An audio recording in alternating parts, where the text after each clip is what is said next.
to the 4 new norms for winning in B2B sales. And like I mentioned, the impetus behind this is, as we continue to see in complex B2B sales and account growth, there's just a paradigm shift happening. And I'm going to take you through kind of these 4 new norms, which are basically big shifts that we're seeing that's going on in the marketplace. So look forward to everybody's time here today.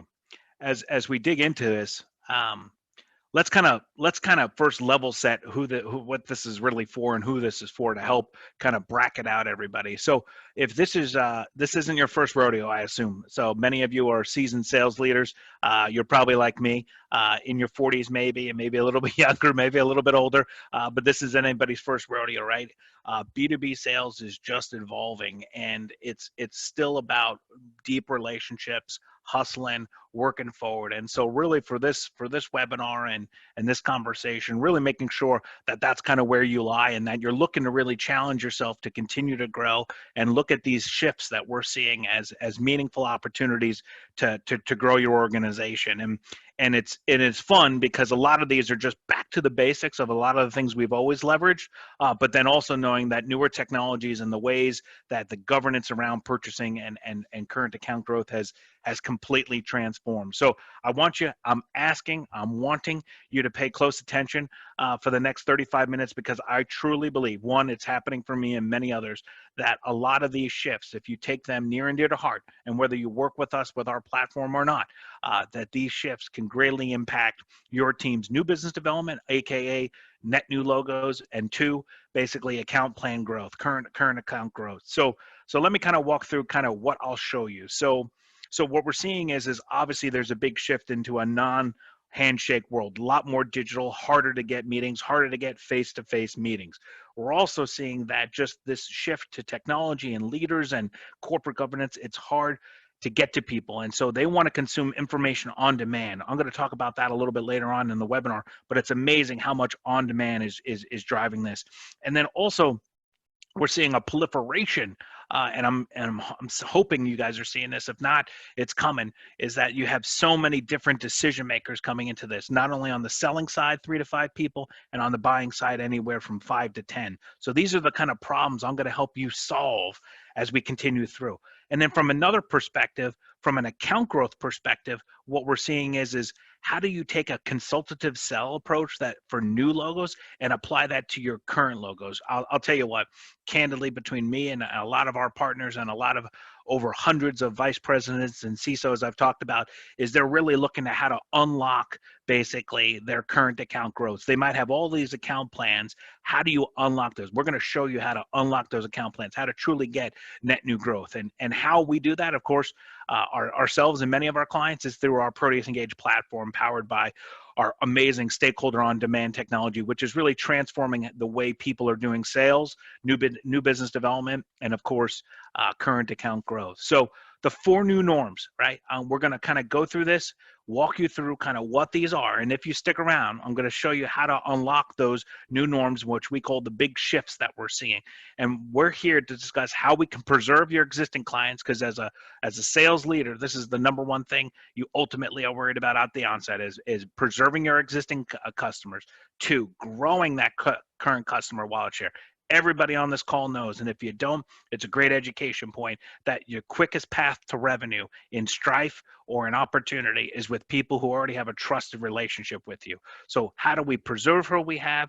Current wallet share, getting more money from your current clients, and then of course kickstart MBD over the next 24 months, 12 to 24 months, and it all starts with relationships. So that's our promise. By the end of this, I'm going to talk to you how we can unlock those 3 areas, and those 3 come from these norms that we're seeing, this shift, the new norms that we're seeing out there in the selling place. It's amazing how fast this has been expedited in the marketplace. So as we dig into this, I want you to kind of, this is more personal, so you might want to write something down as we go through these next 2 points here. One is from a new business development perspective, and then the second one is going to be for your account growth, because this is kind of a little bit of a roadmap for yourself on kind of understanding where you're at and then where these opportunities might lie. I know right now that through a lot of conversations, It's really tough out there. There are challenges with purchases. Things are slowing down. You might even had to furlough people, right? You're trying to understand how to maintain more virtual relationships with clients. And this is much bigger than just, can we do Zoom meetings, right? You're like, how do we actually bridge and maintain personal relationships? Are you struggling with just inconsistency across your new business development? What's keeping you up at night around this, right? And then, of course, you have multiple decision makers, and of course, ultimately solving that longer sales cycle. And in this time frame, like I said, in new business sales right now, these are some of the big struggles, and mind map these to kind of currently where you're at. So from an MBD perspective, I want you to be thinking, as we look at these shifts, how these affect these critical areas for you. And typically, many of you sales leader or account growth leaders that are with us, these are the things that you're looking to sound like you, right? And you're trying to get going here, right? Is every year we're getting together. Does this sound like your team? We get together, and maybe you do this in November or the end of Q1, depending on your fiscal year, right? When do you sit down and go through and we lay out all these beautiful account plans and all these projections to cross-sell and do all of these things? But how do you actually activate those? How do you measure those, right? How do you actually see progress through those? And most importantly, how do your current clients experience this value creation for them? How are they approached? Are they just called on and can you send me more? Just imagine if your client success teams could unlock 2x, 3x, 4x, 10x of sales with your current clients, could blow your numbers out of the water without even bringing in a single new net logo, right? I've been involved in so many SaaS startups and different kinds of growth companies, and it's always fun to go get net new logos, but it's amazing what can happen to the bottom line value of the organization just by focusing on the people you have now, your current clients, and unlocking them. So I want you to mind map around these couple of areas that I've outlined here. And it's just about, again, consistency and execution. And we're going to help show you how to unlock that with the 4 new norms and how that parallels to the shifts we're seeing. We're also seeing there's just a tons amount of people involved in all these conversations, from sales, SMEs, marketing, bridging, all sorts of stuff. So just think of these in mind map, because I can see a lot of the names here. Some people I know, many I don't. But mind map this to your own organization and some of the things just candidly with yourself, what is working and what isn't working, right? So we all you might be a little bit grumpy right now. You're like, yeah, I'm actually having some of those problems with my team right now and where we're at. Well, the good news is a lot of this can be solved, and a lot of those are not the problem. The real problem is that there is a big shift going on, and events, environmental events, social events, other things around just the B2B sales process, corporate governments, amazing things have happened that have made this shift escalate to today. So the good news is we have a solution. We have these shifts, these imperative shifts that I believe at many levels, if you adopt these, will help transform much of your bottom line, whether that's from new business development or obviously net new account growth. But once you do, this is what I can tell you can get out of these. Once you've made these imperative shifts, so this is a little bit of my promise, my hook to you to stay around as I go through these next 4 shifts. These are the things I believe you're going to be able to do. Simplify your sales process. Obviously, we're not a sales process platform, but just keeping it KISS theory. Everybody knows KISS theory. How do you build confidence in your sales? How do you create consistency in that process? But ultimately, everything still is about relationships and being collaborative and communicating in a personalized way to individuals to really grow. Obviously, trust and confidence. You guys and gals know this is what it's still about. Most of our clients, most of the success, when we say B2B, is somebody selling something more than $50,000 in lifetime value. You're not selling a commodity. You're selling a relationship. You're selling trust, and we're going to talk more about that here. And ultimately, everybody wants to shorten their sales cycle. So by leveraging these 4 shifts and these new norms that we're seeing, you can capitalize on reducing those sales cycle environments.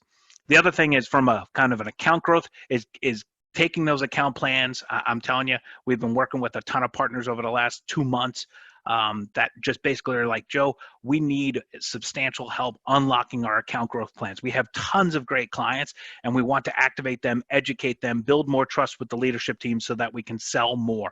And so we're going to help you take those once settling dust account plans and get them live, make them active, make them progressive, make them getting eyes and ears on the opportunities that can generate new business for you. Also slashing through the layers, right? There's lots of layers and different people. We like to call it bridging marketing, sales, and account. And so maybe in your company, that's one group, two groups, maybe even three groups. How can we bring that together, kind of a team sales environment to achieve that? I'm going to help you make those shifts. And then you finally, it's all about efficiency and measurement around this. So all of these things are goals you want to be hitting or shifts that you want to be hitting. How do we measure that and create an environment to do that? So we're going to help unlock all of that for you. So you might be saying, great, you're right, Joe, I agree.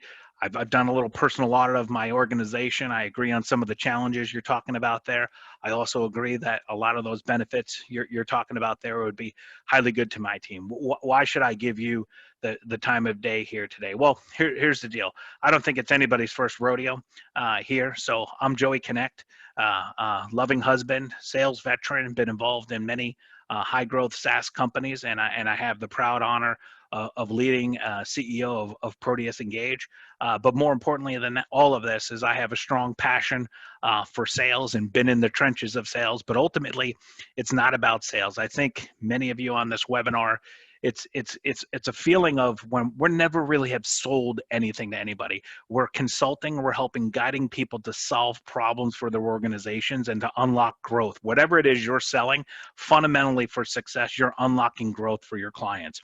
And so this is a combination of not only personal experiences through that, hundreds and hundreds of our client conversations and dialogue with CISOs and VPs all over the country, and then of course great amounts of data that we're seeing in our unbelievable Proteus Engage buyer enablement platform. So really excited to share kind of where this is all kind of culminating during this opportunity to really unlock your organization and take your group to the next level, of course, incrementally. So let's dig in here.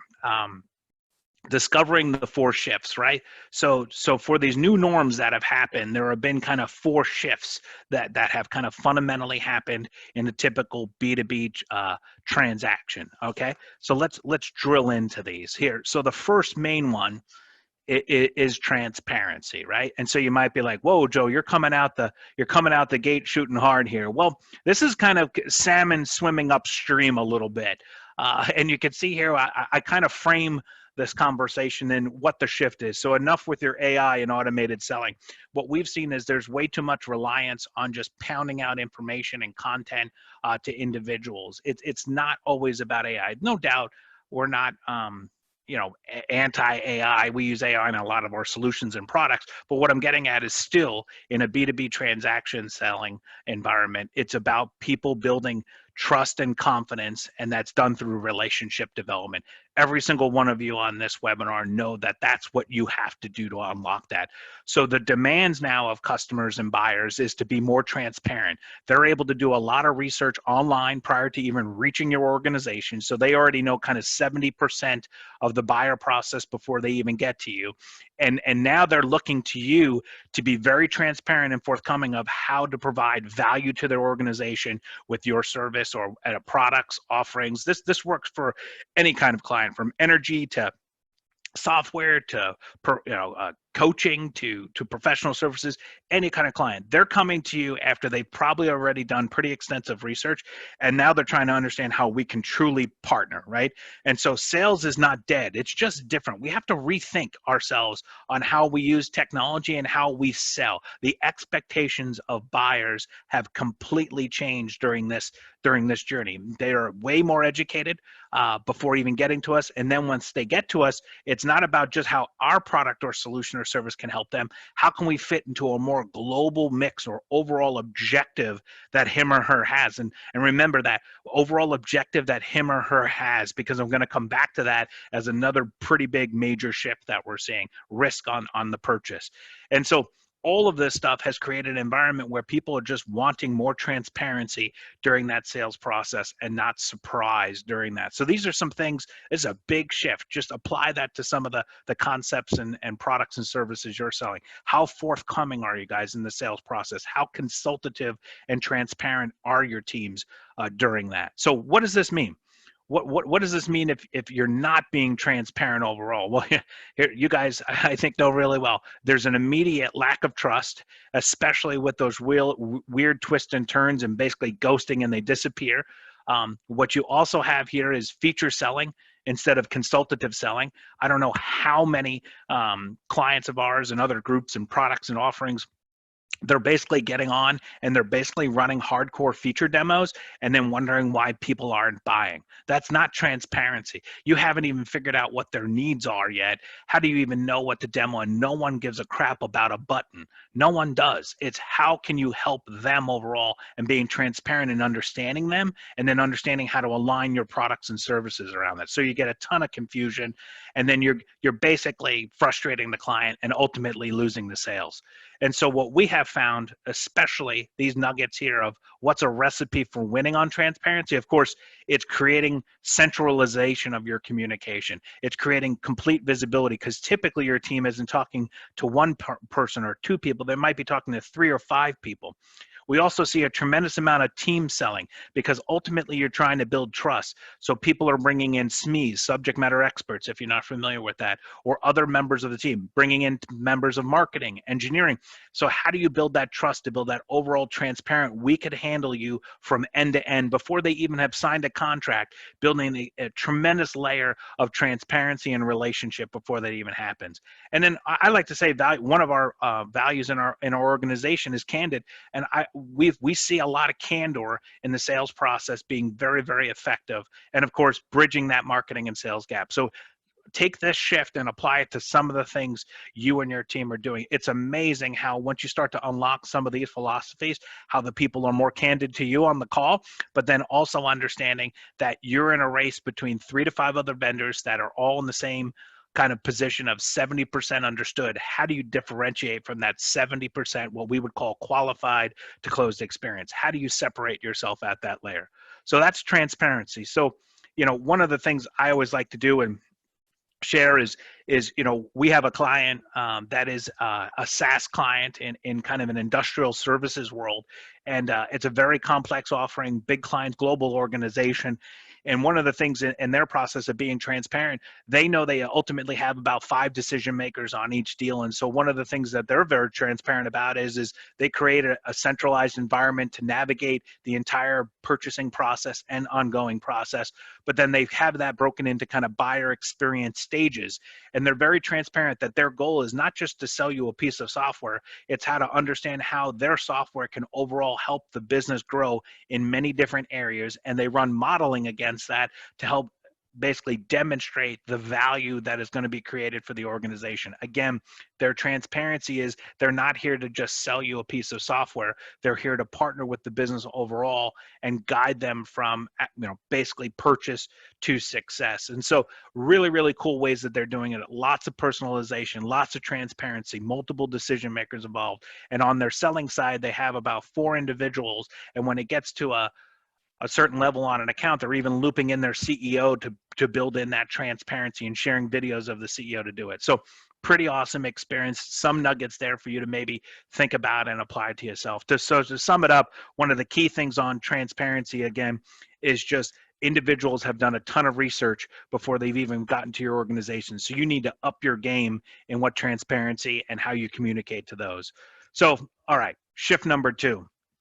I mentioned this and teed it up a little bit earlier, but stakeholder-centric relationships and people's jobs are on the line and it's not yours. And you're like, whoa, what are you talking about there? Well, there's an inherent greater risk now in every decision being made. Again, in a B2B transaction worth more than $50,000, people are taking risky transactions. And so corporate governance has now made it where there's 5+ stakeholders on every single transaction. But ultimately, now that you have this cross environmental and departmental access, you need to understand that you need to be talking differently to the different constituents that you're selling to. And so what we're seeing very often is this methodology of a one-size-fits-all kind of communication strategy, aka your team members are doing 5 demos or 5 meetings, and it's basically the same meeting 5 times. That doesn't work. What we are seeing is that the entire landscape around this has completely changed. So one size does not fit all, right? The sales cycle is getting longer. Your SMEs are the ones that are truly selling. They're helping the buyers and the sellers, but you got to bring in those educated individuals to help seal the deals. And that this bullet point there, deals are killed all day long by non-buyers. So how many times have your rep said, yeah, I have a real good relationship with our internal champion, but they're not communicating real well to the 2 or 3 other archetypes that are you're buying from? That's who's killing the deal. The silent killers are killing the deals, stalling the deals all the time.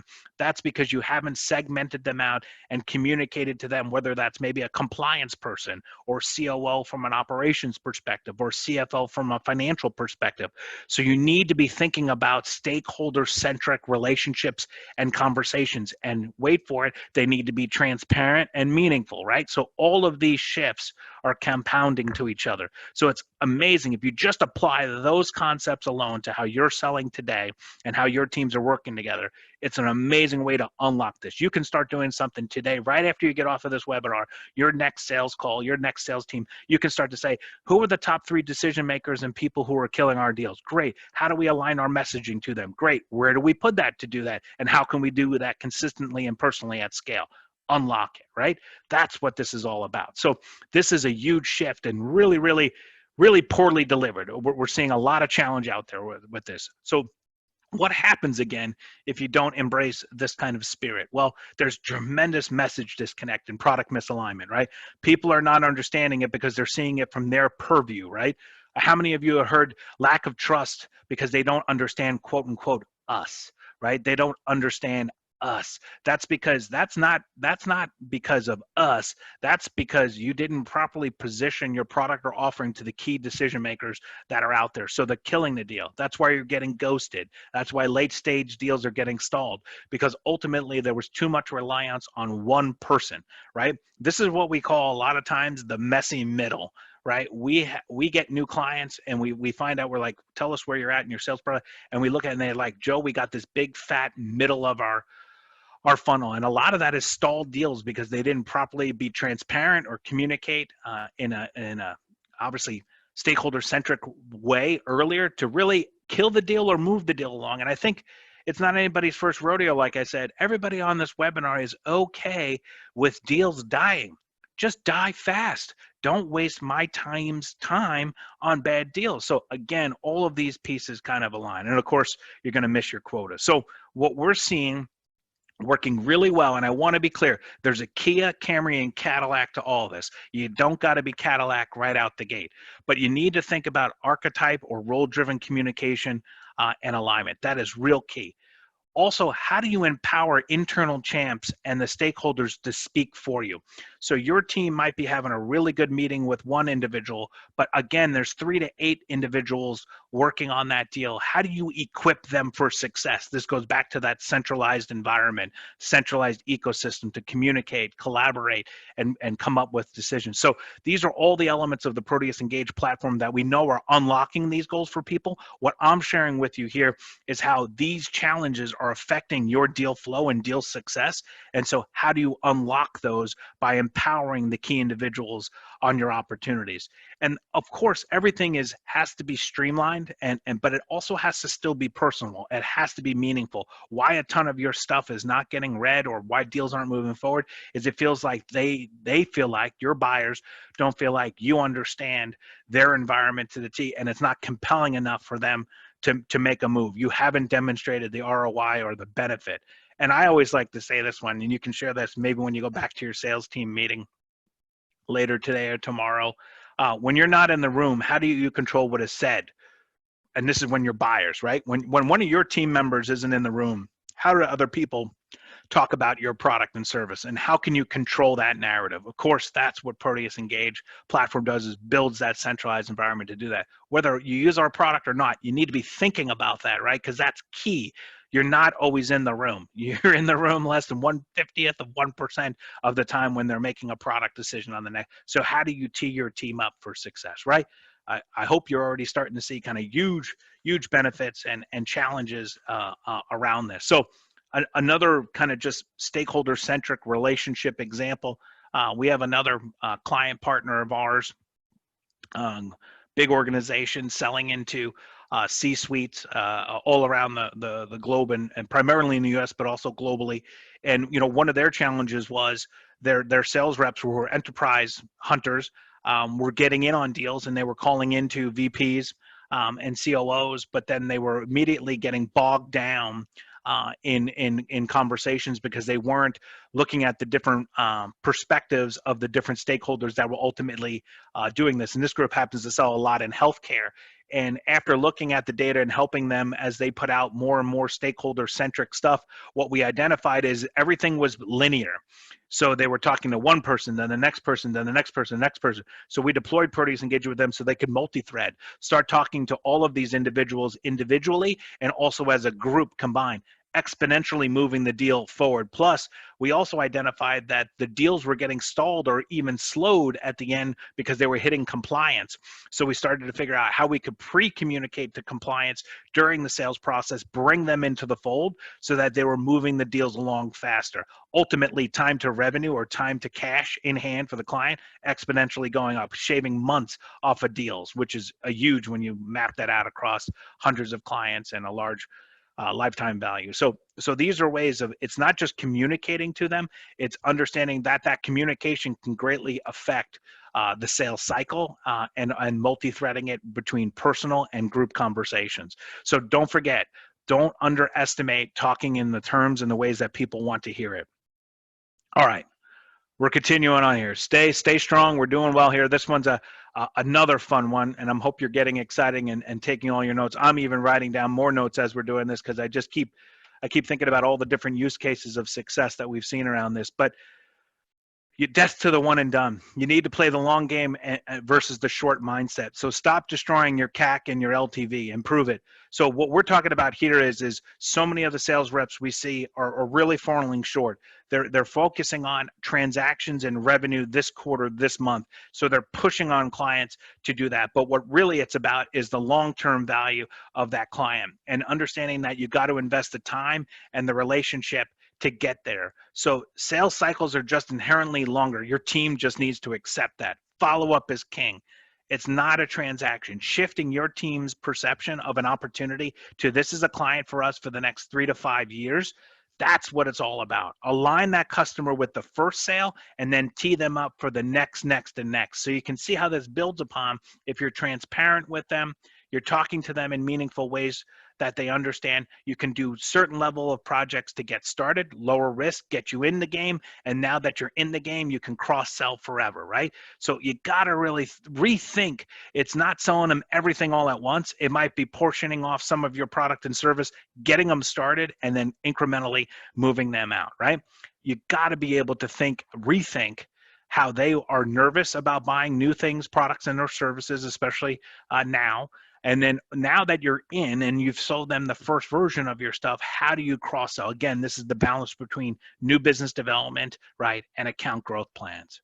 So what happens again if you don't do this? Well, I'll summarize this. You're in the vendor zone and not the partner zone, right? You become a transaction. You become, let me guess, your team members are calling them and they're not getting back and they're not answering their emails. Guess where you just went? Back when we were teenagers, this is the friend zone, not the dating zone, right? And so ultimately, you've missed your opportunity. You have put so much pressure to sell instead of understand them, understand their risk, communicate to them in their own ways, communicate to them transparently, that you've basically lost the opportunity. Somebody else is coming in and basically saying, we can start with this, and then over the next 3 years, here's our strategic plan with you to add value those next 3 years where you can leverage more and more of our services. So rethink how you're doing it. Don't be the hardcore pressure for the one sale done. The overall growth of your organization will astronomically grow with basically selling one and then understanding the relationship and continuing that relationship for basically the account growth and net new wallet share with them. So recipe for this, we call this activating real client journeys. We do a ton of this obviously inside Proteus Engage, and it's cross-educating, understanding why they started with this product and now they can unlock this, or if they're already using your product, how they can utilize it more, right? Maxing out utilization of your products and services you have too equates to net new revenue and growth because they're stickier and more user accounts and you name it. Apply it to your own organization. But it's really a shift. You need to think that this is all about being collaborative and personal and not one way and canned. You really need to understand that you're deepening a relationship. It's a personal relationship. There's a lot of risk on the line. Like we said in the previous shift, is people are fearful. They're taking a lot of risk. There's capital involved. How can you manage that risk? Secure them with an initial product opportunity or service opportunity with the guys. Deepen that relationship. Communicate to them in meaningful ways, demonstrate your value, and then unlock additional growth. Why people are afraid of doing this is all they know is sell, sell, sell, sell, sell, new business, new business, new business, new business. And they're dropping off and not realizing that if they were to modify their new business strategy a little bit, they could net new more clients, and then they could unlock additional growth through that cross-selling mechanism. So the recipe for winning on here is look at how your product and service is being sold, what opportunities do you have to fractionalize that or shift it a little bit, but then ensure that you have the mechanism and the model to nurture, educate, demonstrate your value, and then cross-sell, cross-sell, cross-sell. This will allow you to not only get new clients, expand the wallet share on current clients, but also develop wider relationships with inside your client base so that if there is transition in one of your clients, you have way more relationships to drive success, right? That's really what it's all about. Real world examples around this. We have a really great professional services client that he was telling me stories about, all of the projects they were doing for this. And then one of their clients told him that they had selected another vendor. And he said, well, why didn't you guys pick us? We do that. And the other vice president said, we had no idea you guys do that type of project. Don't be that guy, right? You don't want to be that guy. So you got to understand, how do you cross-sell? How do you cross-educate, but in a meaningful and personalized way at scale for that? So I hope you're already seeing kind of the top 3 shifts here right now: transparency, stakeholder-centric relationships, and ultimately death to the one and done. Now we're on to kind of the 4th, and quite frankly, my personal favorite, where this is just a seismic shift, is on demand. Think of yourself, Netflix, any other services that you utilize. You want stuff to be on demand, on your schedule, on your demand. So think about this in our context of B2B sales. You got stakeholders from different departments and different locations. They're all over the globe potentially. They're all from different product lines within an organization. How do you effectively communicate to them? What are you doing in between the Zoom and Microsoft Teams calls? How do you bring all of these people together? It's all on demand. People are very, very busy and they want to consume information on their schedule. It's crazy what's going on out there. Just think about your own life. So what happens if you don't do this? Ultimate buyer frustration. Buyers do not want to move to your style. Remember, you're the seller in this case. So you want to create a buyer experience that pleases them. So your buyer frustration, your teams are repeating the same information over and over again because you're not providing a centralized environment, right? People are moving in and out of conversations all the time. Deals stall. You guys, it is crazy what is going on out there. We're seeing this consistently across the board, all verticals, all types of products, is that the sales process is heavily, heavily on demand. And what I mean by that is you need to rethink how you're communicating your stuff out to your buyers. Typical sales enablement is all about slinging out PowerPoints as fast as you possibly can and hoping people are going to read it. That's not what it's about. Today, it's about creating these collaborative, centralized environments where people can communicate back and forth, build solutions together. Needs to be mobile. You'd be amazed what times we see high amounts of information being consumed: 5 a.m., 7 p.m., weeknights, weekends, all sorts of stuff. What we're seeing for all of our clientele is on demand at different times of the day by different role types. It's amazing how you need to provide an experience that people can consume your content on demand. You might miss them the 2 times, but the 3rd time they actually read your information. In baseball, that's when you go into the Hall of Fame.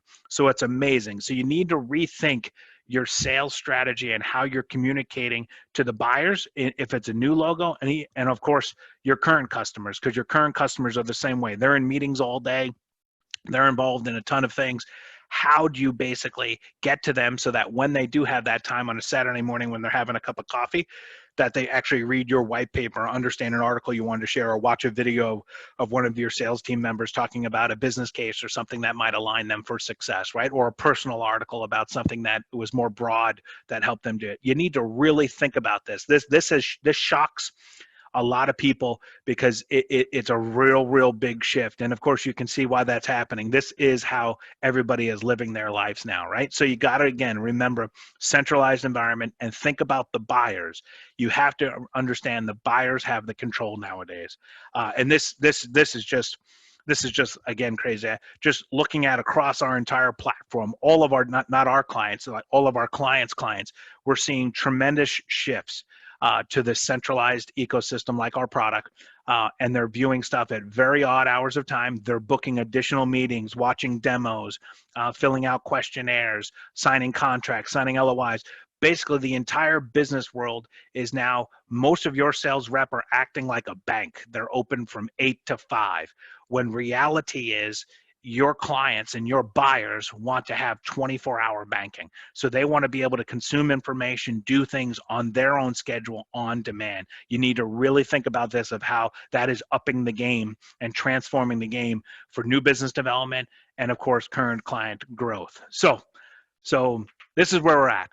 So I promised you at the beginning that we had 4 key shifts, and they're big ones, and they're greatly affecting your team now. I'm sure there's many of you writing notes and dotting I's and crossing off things, because this is tough. The new world is, right, that the relationships in a no handshake world, how does your team better do that with your new business development and your current customers, right? The second one we talked about was in an on-demand environment, right? Ultimately, this is tough. And then the third key piece we mentioned earlier is the multiple decision maker environment, and how these shifts are affecting all of these areas, right? So these are all the things we talked about from the beginning, and how can you do this in an efficient way, right? Other ways of looking at it is leveraging consultative sales, right? It's not a one size fits all. People want to feel transparent. It's customized. How do you provide consistency in this? If you have more than 3 sales reps, how do you elevate everybody and keep this to a certain level, right? And then how do you equip your organization with the right technology to drive this experience, right? This is what it's all about. All of you have CRMs. CRMs are customer relationship management tools. It's a bad name. It does nothing for the customer or the buyer. That is a tool for your sales team. What tool do you have in place for your buyers and for your current customers to build relationships with your sales reps? You need to rethink and understand how these shifts are dramatically changing the space. So I appreciate it. You stuck around.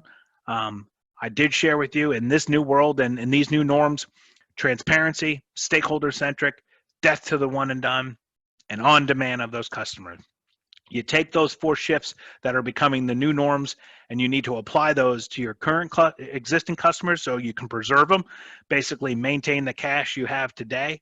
You want to also then grow them, and you want to then kickstart all these relationships, right, for the next, because that's your next pool of people for the next year. So I hope all of these things, interconnecting them, really unlock, and you really process that, because any one of these, all 4 is a huge home run.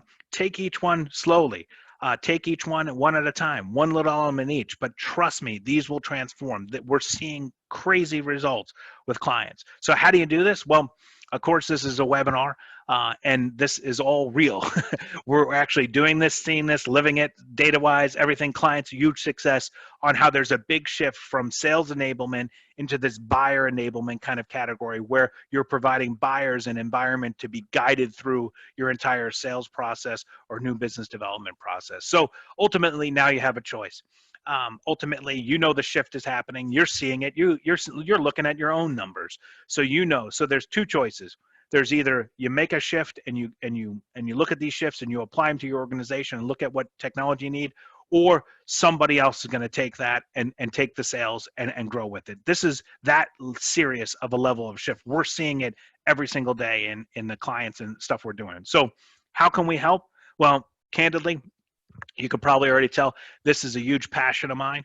And so me and my team and other members, leaders, SMEs on our team have set aside times and slots to talk to you about these shifts and understand your business a little bit, and really give you more insights on how that might apply. Fit, no fit, who knows? It's worth it, right? So what's worse, 20 minutes to hit your quota or miss your number, right? We're not going to square peg round hole you.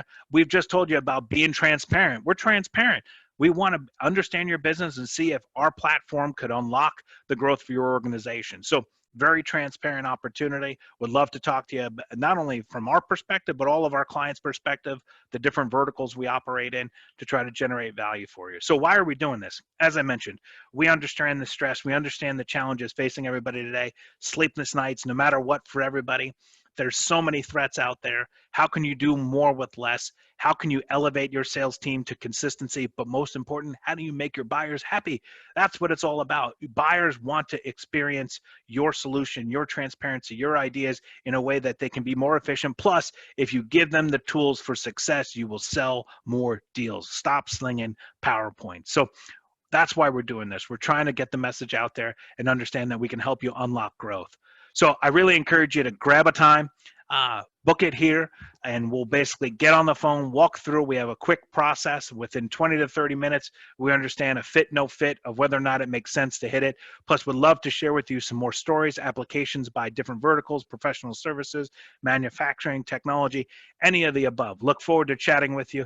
And again, this will be available on our website, the PowerPoint to download, but ultimately take those 4 shifts back to your team and execute them today. I appreciate the time again. This is Joey Connect with Proteus Engage.